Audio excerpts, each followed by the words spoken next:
This woman smiled when she found her husband dead, but she didn't account for one thing. They got married, and everything seemed perfect. But right after she received her green card, she started acting strange, disappearing, starting arguments, and then, bam, divorce papers. He was devastated, but instead of just moving on, she decided she needed more. She started forming her master plan, and while talking to her friends at the gym, she asked if she knew anyone she could pay to kill someone. They just laughed, thinking she was joking around, but she didn't know someone was listening. Her husband's best friend was on the machine right behind her, hearing everything. And when she noticed him, he tried to pretend to listen to music, but he knew she was suspicious. He immediately picked up his phone, telling the man exactly what he heard, and that's when he realized what she wanted. He had a lot of money, but the only way she'd get any of it after the divorce was if he died. He started to panic, realizing his wife was actually trying to kill him, so they went to the police. They told them everything they heard, but weirdly, they didn't care. Without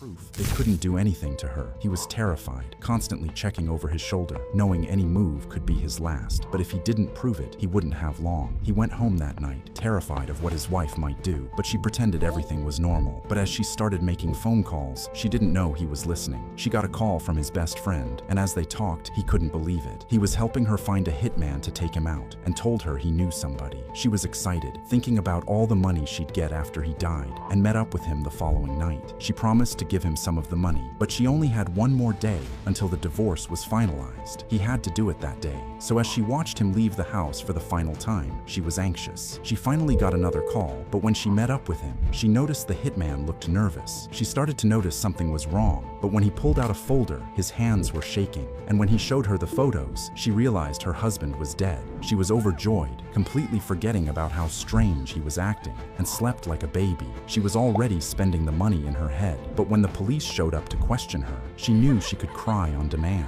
She started sniffling, pretending, and when they asked if she had seen him, she said no. She turned around, knowing she was in the clear. She was going to be a millionaire. But then someone grabbed her arms. She screamed, but when she looked, the police were cuffing her, because as soon as she told the police no, they knew she was lying. Her husband was behind it the whole time, and everything was fake.